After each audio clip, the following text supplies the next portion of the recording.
Hai Sobat Alimedia, selamat datang kembali di channel kita yang selalu penuh dengan pengetahuan dan eksplorasi intelektual.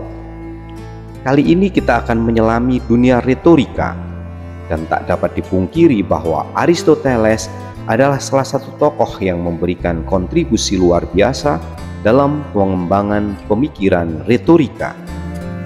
Mari bersama-sama kita akan menjelajahi konsep-konsep retorika Aristoteles yang telah membentuk dasar bagi seni berbicara dan persuasi. Jadi mari kita mulai perjalanan kita ke dalam dunia retorika Aristoteles. Sebelum kita lanjutkan, jangan lupa untuk subscribe channel Alimedia.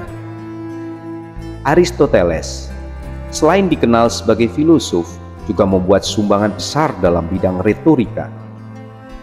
Retorika dalam pandangan Aristoteles bukan hanya sekadar keterampilan berbicara yang efektif, tetapi juga seni yang membimbing pembicara dalam meyakinkan dan mempengaruhi pendengar dengan cara yang etis dan logis.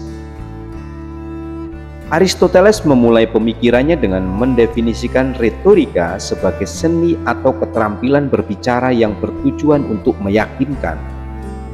Dalam karyanya yang terkenal, Retorik, ia menguraikan bahwa retorika melibatkan tiga unsur utama, yakni pembicara atau ethos, pendengar atau pathos, dan materi pembicaraan atau argumen yang disebut logos. Kita mulai dari ethos atau karakter pembicara. Ethos mencakup reputasi dan karakter pembicara. Menurut Aristoteles, pendengar lebih cenderung mempercayai dan menerima argumen dari pembicara yang dianggap memiliki integritas, keahlian, dan karakter yang baik. Oleh karena itu, membangun ethos yang kuat adalah langkah awal dalam membentuk persuasi yang efektif. Yang kedua yaitu pathos atau emosi pendengar. Pathos merujuk pada upaya untuk membangkitkan emosi dan rasa simpati dari pendengar. Aristoteles mengakui bahwa emosi dapat memainkan peran kunci dalam mempengaruhi keputusan dan keyakinan. Oleh karena itu, pembicara yang mahir harus mampu mengelola emosi pendengar dengan bijaksana untuk mencapai efek persuasif yang diinginkan. Yang ketiga yaitu logos atau argumen atau logika. Logos berkaitan dengan kekuatan argumen dan logika.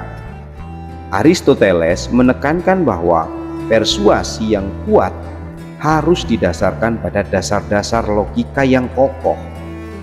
Pembicara yang efektif harus mampu menyajikan argumen secara terstruktur dan meyakinkan, menggunakan bukti dan rasionalitas untuk mendukung klaimnya. Kita beranjak kepada jenis-jenis pidato. Aristoteles mengklasifikasikan pidato atau wacana menjadi tiga jenis berdasarkan tujuan komunikasinya. Yang pertama yaitu pidato deliberatif. Pidato deliberatif atau politik digunakan untuk membahas tindakan yang akan datang atau kebijakan masa depan atau visi dan misi. Pembicaraan tentang kebaikan bersama dan kebijakan publik termasuk dalam kategori ini. Aristoteles menyarankan pembicara untuk fokus pada nilai-nilai etika dan dampak yang dapat dirasakan oleh masyarakat. Berikutnya yaitu pidato epidiktik. Pidato epidiktik atau panegyris digunakan untuk memuji atau mengkritik seseorang atau sesuatu. Contohnya termasuk pidato peringatan atau pujian.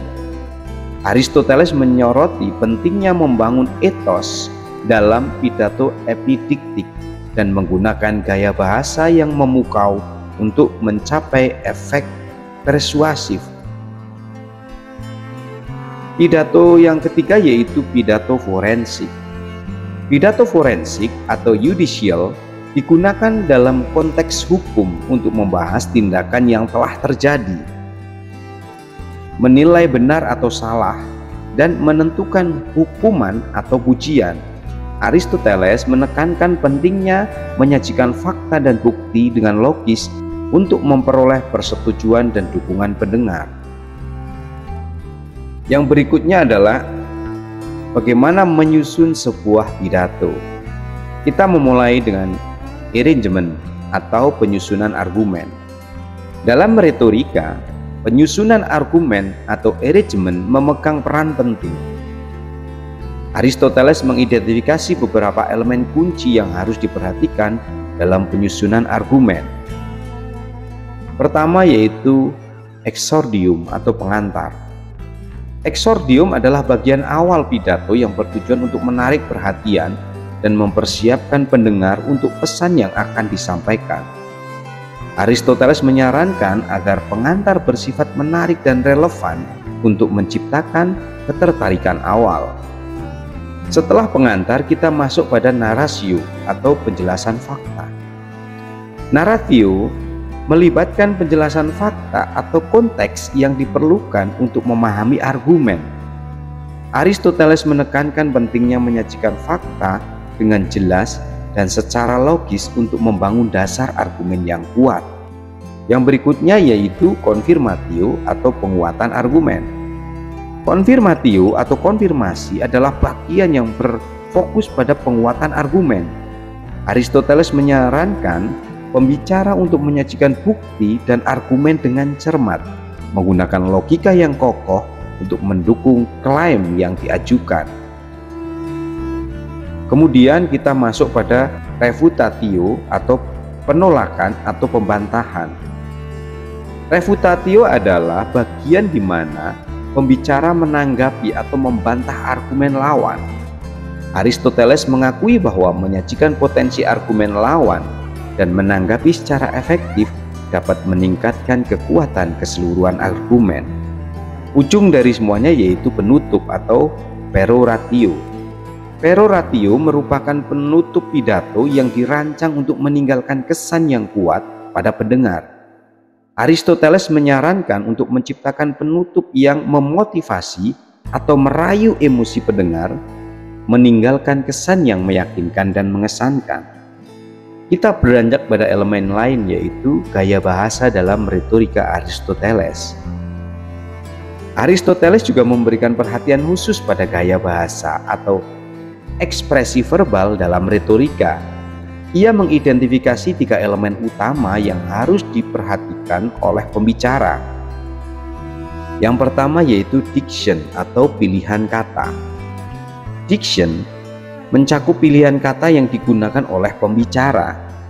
Aristoteles menekankan pentingnya memilih kata yang tepat dan sesuai dengan audien, menciptakan nada yang sesuai dengan tujuan dari pidato. Masih dalam tata bahasa, kita masuk pada urutan berikutnya yaitu sintaks atau urutan kata. Sintaks berkaitan dengan susunan kata dalam kalimat. Aristoteles menyarankan pembicara untuk menggunakan struktur kalimat yang jelas dan mudah dipahami, menghindari kebingungan atau ambiguitas, atau menggunakan kosakata yang tidak banyak diketahui oleh publik. Tuf atau gagasan adalah inti dari retorika. Aristoteles menekankan bahwa gagasan-gagasan yang disampaikan haruslah jelas, terorganisir dengan baik, dan mendukung klaim yang akan diajukan oleh pembicara. Komponen berikutnya masih dalam retorika yaitu etika dalam retorika Aristoteles. Salah satu aspek unik dari retorika Aristoteles adalah perhatiannya terhadap etika. Ia menekankan bahwa pembicara harus bertindak dengan etika yang tinggi, menghindari manipulasi atau pemakaian retorika untuk tujuan yang tidak etis. Aristoteles melihat retorika sebagai alat yang dapat digunakan untuk membangun kebenaran dan keadilan, bukan untuk menyesatkan atau menipu. Bagaimana penerapan retorika dalam kehidupan sehari-hari? Meskipun Aristoteles mengembangkan konsep retorika dalam konteks pidato dan wacana formal, prinsip-prinsip retorika dapat diterapkan dalam berbagai aspek kehidupan sehari-hari. Kemampuan untuk berbicara secara efektif, memahami pendengar, dan membangun argumen yang meyakinkan adalah keterampilan yang sangat berharga dalam berbagai situasi, baik dalam komunikasi pribadi maupun komunikasi profesional. Retorika Aristoteles memiliki pengaruh yang kuat dalam sejarah dan tetap menjadi landasan bagi banyak teori retorika modern. Namun seperti halnya pemikiran lainnya, retorika Aristoteles tidak luput dari kritik.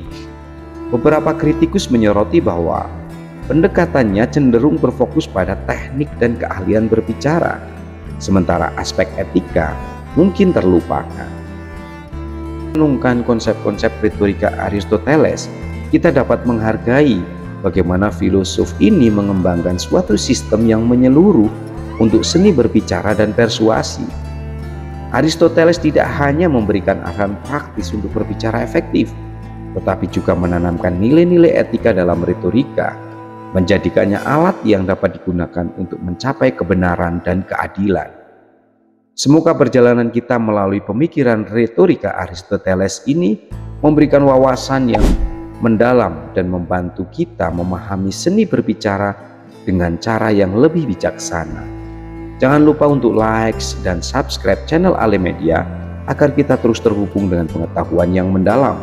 Terima kasih telah menemani saya dalam eksplorasi ini. Sobat Ale Media, sampai jumpa di video berikutnya. See you next time.